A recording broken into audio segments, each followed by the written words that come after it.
한국직업방송과 연합뉴스TV가 함께 만드는 취업 전문 뉴스 투데이 고용플러스입니다. 공익재단은 공공의 이익과 사회 공헌에 기여하겠다는 취지로 설립된 재단입니다.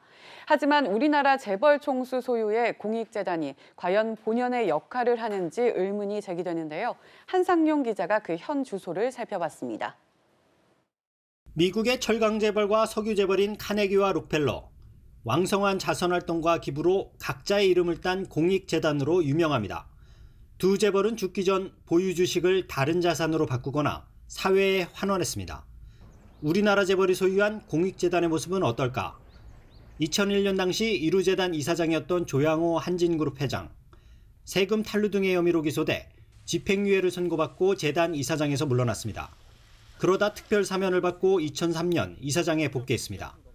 이재용 삼성전자 부회장은 국정농단에 연루돼 재판을 받는 와중에 삼성생명 공익재단 이사장을 연임하게 됐습니다. 문제는 공익재단 대부분이 핵심 계열사 지분을 보유했다는 점입니다. 총수 일가의 지배력 강화, 상속 차원에서 오용될 소지가 큰 겁니다. 실제 박삼구 금호 아시아나그룹 회장 일가는 2009년 지배구조 강화 차원에서 문화재단 등을 통해 계열사 주식을 매입했습니다.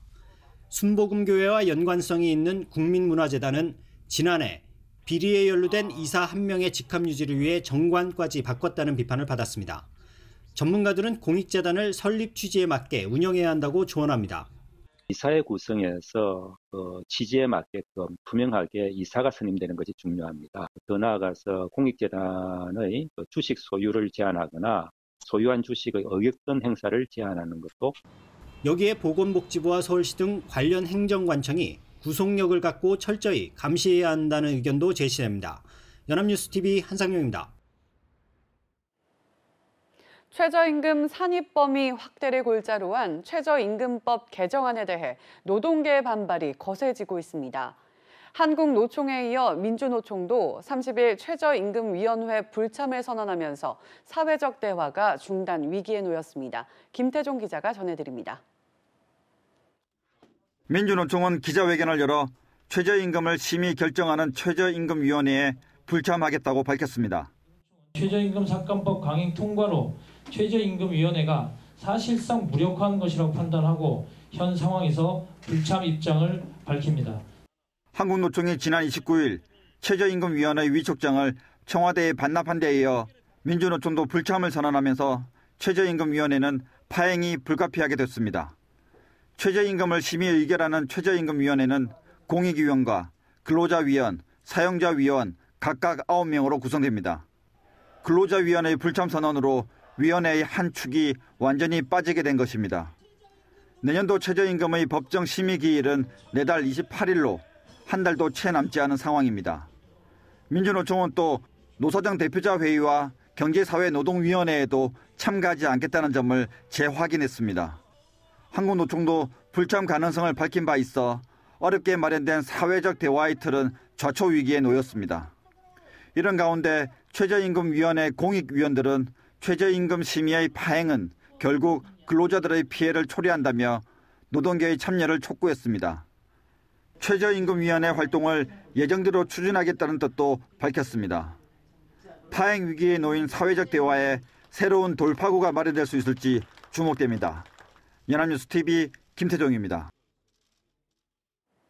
직장 어린이집은 일터 인근에 아이를 맡길 수 있어 인기가 많습니다. 정부는 2013년부터 일과 가정이 양립하도록 직원이 많은 회사에 어린이집을 설치하도록 의무화했는데요. 지난해 의무를 위반한 곳이 101곳에 달했습니다. 정인용 기자입니다. 정부와 회사의 지원을 동시에 받아 보육의 질이 높은 한 직장 어린이집입니다. 이곳은 2007년부터 운영됐는데 지금은 그때보다 2배 많은 85명의 아이들을 보살피고 있습니다. 회사 안에 있고 오래 봐주다 보니 임직원인 학부모들의 만족도도 높았습니다. 보육 시간이 길기 때문에 종일반이라서 안정적이고 편안하게 아이를 맡기고 일을 좀 더 집중할 수 있는 게 장점입니다. 그리고 또 아이가 아플 때 정말 신경도 많이 쓰이고 걱정도 많이 되는데요. 우선 가까운 근접에 있다 보니까 아플 때 잠깐 들여다보고. 정부는 일과 가정의 양립을 위해 이미 5년 전부터 직장 어린이집 설치를 의무화하고 있습니다. 상시 노동자 500명 이상이거나 상시 여성 노동자가 300명 이상이면 그 적용 대상입니다. 하지만 여기에 해당되면서도 이를 위반한 곳이 88곳에 달했는데 지자체와 학교는 물론 이대 목동병원과 한양대병원 등 대학병원도 포함됐습니다. 기업 중에서는 이명박 전 대통령의 실소유 여부 논란을 빚는 다스와 한영이나 삼정, 안진회계법인처럼 이 분야 빅4에 해당할 만큼 직원 수가 많은 곳도 있었고 상시 노동자가 10,000명에 달하는 인천의 쿠팡 물류센터도 어린이집이 없었습니다. 실태조사 자체에 불응한 기업도 한국 피자헛 등 13곳이나 됐습니다. 정부는 이번 실태조사 결과를 지자체에 통보해 필요시 이행명령과 이행강제금을 부과하는 등 후속 조치할 방침입니다. 또 해당 사업장 101곳의 명단을 1년간 공개하기로 했습니다. 연합뉴스TV 정인용입니다. 저소득층 소득은 줄고 분배 상황은 역대 최악이란 소식 전해드린 적 있습니다만 지출 사정도 심상치 않습니다. 355만 가구가 월 100만 원도 못 벌고 있는데 이들의 지출은 110만 원이 넘어 적자 상태였고 지출 절반 가까이가 의식주 문제 해결에 들고 있었습니다. 소재영 기자입니다. 악화한 분배 상황은 가계 소비 지출에도 그대로 반영됐습니다. 소득 최하위 빈곤층은 기본적 지출 감당도 버거웠던 겁니다.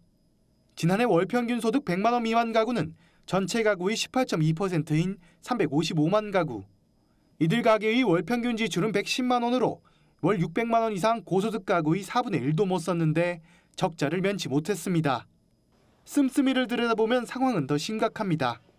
월 600만 원 이상 고소득 가구는 자동차 구입비를 포함한 교통과 음식 숙박, 식료품 순으로 지출이 많았습니다. 반면 100만 원 미만 저소득층은 식료품과 주거, 수도, 광열, 보건 같은 기본적 지출 비중이 가장 컸고 이들 세 항목이 지출 절반이 넘었습니다. 사정이 이렇다 보니 미래 소득 격차를 줄이기 위한 교육비 지출은 엄두를 내기 어렵습니다. 두 계층의 교육비 격차는 월 4만 5천 원 대 43만 5천 원, 10배에 가까웠고 전체 지출 중 비중도 2배 넘게 차이 났습니다.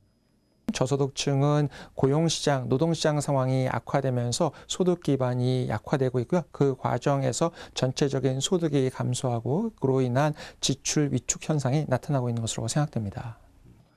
일자리 확충과 저소득층 소득 증대를 위한 특단의 대책이 없다면 소득에 이어 지출까지 심화하는 양극화 추세를 되돌리기는 쉽지 않아 보입니다. 연합뉴스TV 소재영입니다. 관세청이 다음 달 초 조현아 전 대한항공 부사장을 소환하는 등 한진과 밀수 혐의 수사에 속도를 내고 있습니다.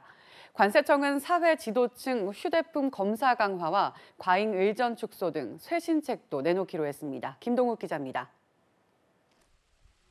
조현아 전 대한항공 부사장이 또다시 포토라인에 서게 됐습니다. 인천본부세관은 다음 달 4일 10시쯤 조 전 부사장을 소환해 밀수 탈세 혐의를 조사한다고 밝혔습니다.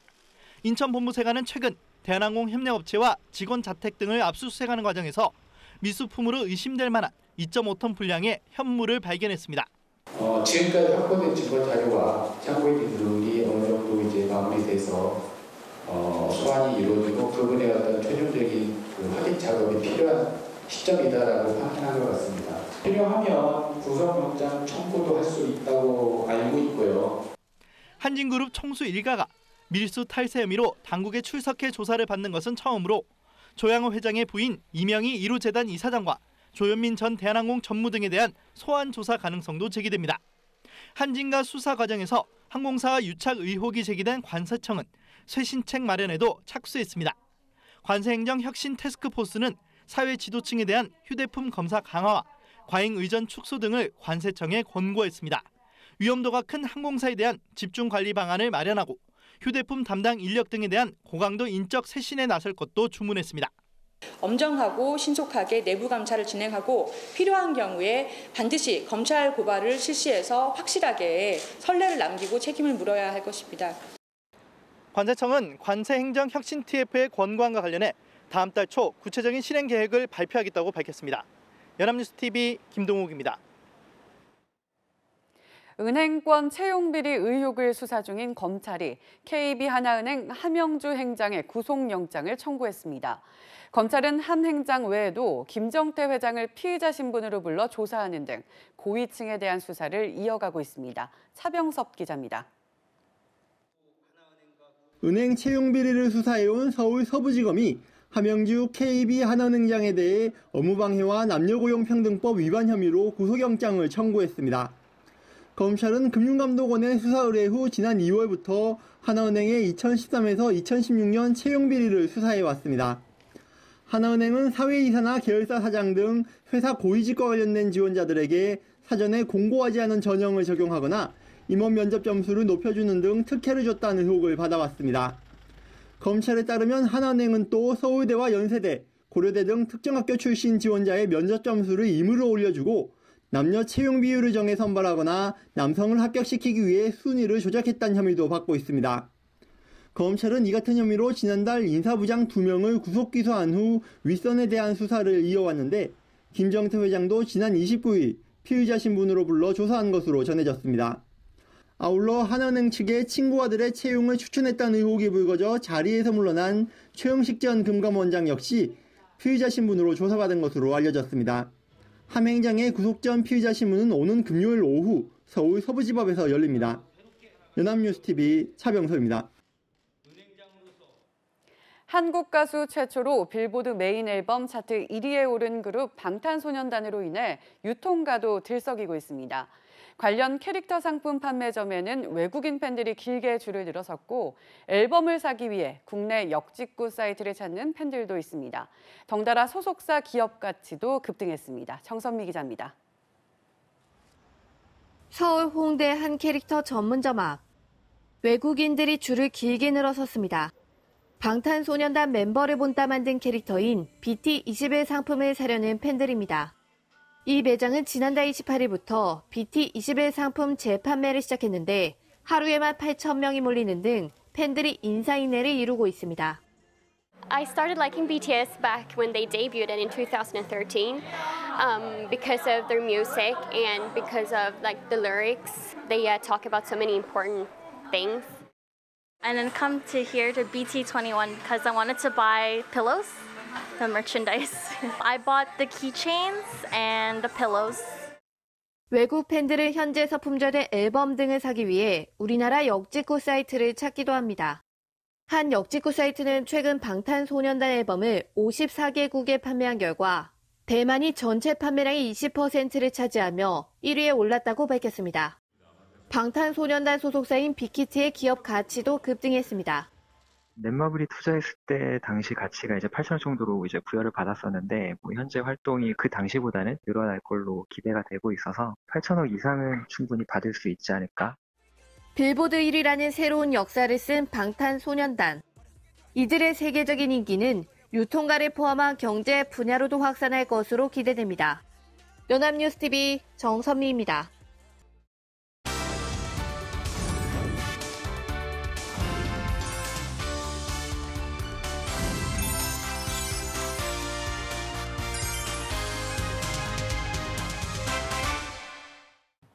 사회적으로 핫한 이슈를 키워드로 알아보는 핫키워드 시간입니다. 안치홍 아나운서 안녕하세요. 안녕하세요. 핫키워드 시간입니다. 스마트폰이 보급되면서 사이버상의 폭력이 심각해지고 있다고 합니다. 오늘 핫키워드에서 알아봅니다. 인터넷이 활성화되면서 악성 댓글과 같은 사이버 폭력으로 인해 극단적인 선택을 하는 안타까운 경우도 최근 눈에 띄게 증가했잖아요. 이러한 가운데 스마트폰이 보급돼서 생긴 문제라면 사이버 폭력의 새로운 유형이 되겠네요. 그렇습니다. 먼저 제가 이와 관련한 한 가지 어플을 소개시켜드리고자 합니다. 광고회사 이노션 월드와이드가 학교 폭력 예방을 위해 지난해 제작한 앱인데요. 이 앱을 실행해서 자신의 이름을 적으면 해당 스마트폰에서 학교 피해자가 겪는 피해를 그대로 겪을 수 있다고 합니다. 가장 먼저 시작되는 건 카카오톡과 페이스북에서부터인데요. 특히 카카오톡 아이콘을 누르면 화면에서처럼 단체 채팅방에 초대가 돼 불특정 다수에게 다음과 같은 악성 카톡 메시지가 뜬다고 합니다. 네, 보기만 해도 당하는 사람의 고통스러운 심정이 그대로 전해질 정도로 끔찍한 악성 메시지네요. 그런데 카톡방을 탈퇴해도 이 같은 메시지가 계속되는 건가요? 그렇습니다. 만약 카톡방을 탈퇴하면 다시 초대가 돼서 더욱 심한 메시지가 도착하는데요. 페이스북 어플 아이콘에서도 끔찍한 상황은 반복됩니다. 가령 즉 피해자로 추정되는 여학생이 화장실에서 김밥을 먹는 모습과 가해 학생 앞에서 무릎을 꿇고 있는 사진이 올라오게 되고요. 우리 학교 찐따 시리즈 2, 잘 지즘, 아유 착해라 같은 게시글이 수차례 업로드됩니다. 게다가 더욱 잔인한 건 게시글에 수십 개의 댓글이 달리는데 모두 피해자를 비웃는 내용이라는 겁니다. 가해자의 잘못을 지적하는 댓글은 찾아볼 수 없다는 것도 문제인데요. 또 페이스북에는 자신의 전화번호가 공개돼 모르는 사람에게 성적인 메시지나 욕설이 가득 담긴 내용이 문자 메시지로 이어지며 자연스레 정신적인 고통을 느끼게 된다고 합니다. 네, 그런데 진짜 이해가 가요. 정말 보고만 있어도 힘들 정도로 끔찍한 상황들이 계속된다는 거잖아요. 그렇습니다. 그래서 일반 성인의 경우 5분도 버티지 못하고 앱에서 나오는 경우가 대다수라고 하는데요. 놀라운 건 이러한 내용들이 실제 사례를 바탕으로 재구성됐다는 겁니다. 이 앱이 학교폭력 피해자 가족협의회와 이노션 월드와이드가 사이버 학교폭력의 심각성을 체험해보기 위해 만들었기 때문인데요. 최근 이처럼 특정인을 SNS상에서 괴롭히는 사이버 폭력이 증가해서 사이버 불링이란 새로운 신조어까지 만들어졌을 정도라고 합니다. 네, 사이버 폭력이 얼마나 빈번하게 이루어지면 신조어까지 만들어졌을까요? 그런데 사이버 불링이란 어떤 뜻인가요? 네, 사이버 불링이란 사이버와 괴롭힘을 뜻하는 불링이 합쳐진 합성어인데요. 수법도 다양하다고 합니다. 카카오톡 단체 대화방에 특정인을 초대해서 단체로 욕설을 하거나 괴롭히는 행위를 뜻하는 떼카, 반대로 카카오톡 단체 대화방으로 피해자를 초대한 뒤 한꺼번에 나가버려서 피해자만 남겨놓는 행위인 방폭도 있고요. 욕설 등을 참지 못한 피해자가 카카오톡 단체 대화방을 나가면 끊임없이 초대해서 괴롭히는 행위인 카톡 감옥, 그리고 스마트폰 핫스팟 기능을 이용해서 피해자의 데이터를 무제한으로 빼앗아 금전적으로 피해를 주는 와이파이 셔틀, 심지어 카카오톡 이모티콘이나 현금 대신 쓸 수 있는 기프티콘을 강제로 선물하게 해서 갈취하는 기프티콘 셔틀 등이 있는데 문제는 점차 새롭고 악랄한 사이버 불링 수법들이 양산되고 있어 예방과 신속한 문제 해결이 절실한 상황이라는 겁니다.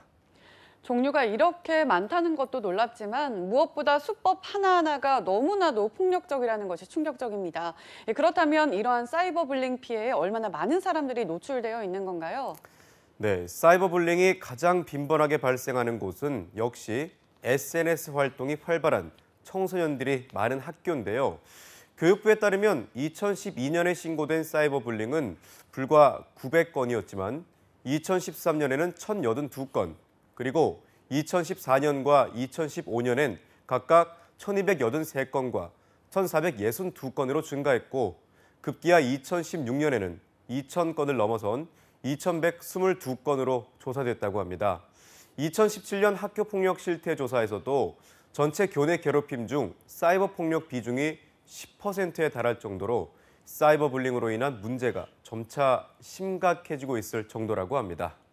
그렇군요. 무엇보다 청소년기는 한창 예민한 시기인데 학교 밖에서도 이런 폭력에 노출되어 있다는 사실이 정말 끔찍합니다. 게다가 그 피해도 점점 증가하고 있다는 사실이 참 안타깝고요. 그렇습니다. 그래서 교육당국은 이러한 사이버 불링에 대한 대책을 내놨는데요. 첫 번째는 가해자에게 맞서지 않고 자리를 피한다는 겁니다.